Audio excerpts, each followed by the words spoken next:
ये जो तीसरी किताब में एक मामला आप बता रहे हैं, किस प्रकार का मामला है? मैं अपने बच्चों का सिलेबस चेक कर रहा था। कभी कभी ओकेजनली मैं बैठता हूँ, अपने बच्चों के सिलेबस को चेक करता हूँ कि क्या पढ़ाया जा रहा है, बच्चों के सामने क्या है, पुस्तकों में क्या जा रहा है कंटेंट, क्या वास्तविकता में उनके कमज़ोर जो बच्चों का भावुक मन है, कोमल मन है, उनके ऊपर इम्पैक्ट डालने वाली क्या चीज़ें जा रही हैं। तो अचानक से मैं जब पर्यावरण की पुस्तक चेक कर रहा था, अपनी बिटिया की कक्षा तीसरी की आसपास करके ये पुस्तक है, पर्यावरण की NCERT का ये सिलेबस है। इस सिलेबस के अंतर्गत अध्याय 17वें अध्याय में एक पाठ है जिसमें एक चिट्ठी के बारे में, पत्र के बारे में, पत्र लेखन होता था हमारे भारत में, एक अच्छी परंपरा थी। लेकिन उस परंपरा के अंतर्गत जो सिलेबस डाला गया, जो चिट्ठी को हाईलाइट किया गया, क्योंकि उस पुस्तक की शुरुआत में भी हाईलाइट किया गया, पुस्तक में भी हाईलाइट किया गया, अहमद अली नामक एक बालक को एक हिंदू लड़की रीना पत्र लिख रही है।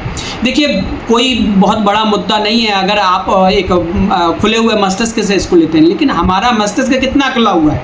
आज जो समाज में लव जिहाद के प्रकरण चल रहे हैं, हमारे बच्चों का मन बहुत भावुक होता है, बहुत नाजुक होता है। उस उम्र में कोई अहमद अली नाम के बच्चे को कोई हिंदू समाज की रीना बच्ची लिख रही, तुम्हारी रीना, वहाँ पर डला हुआ है, प्रिय अहमद तुम कैसे हो, तुम्हारी बहुत याद आती है, हम सब दोस्तों को तुम्हारी बहुत याद आती है, हम अगरतला से हैं और हम बहुत जल्द आकर तुमसे मिलेंगे, ऐसा कुछ करके, और तुम्हारी रीना।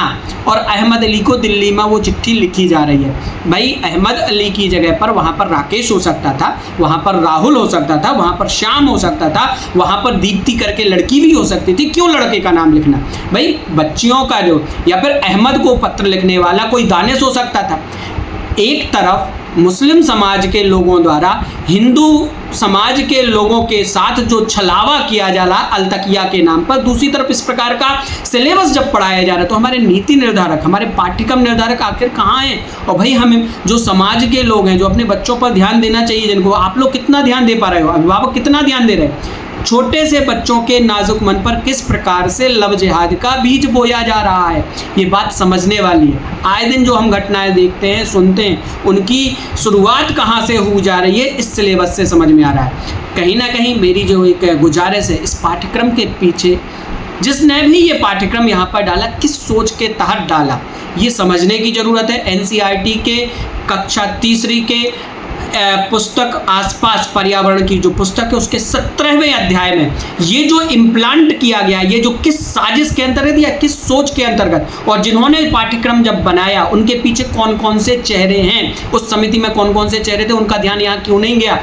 क्या इसको जानबूझकर साजिशन डाला गया है कि बच्चों के मन में इस प्रकार का भाव डाला जाए कि हिंदू लड़कियां अहमद को दोस्त के रूप में देखें, तुम्हारी अहमद, तुम्हारी रीना करके डाले, तुम्हारी प्रिया करके डालने लगे?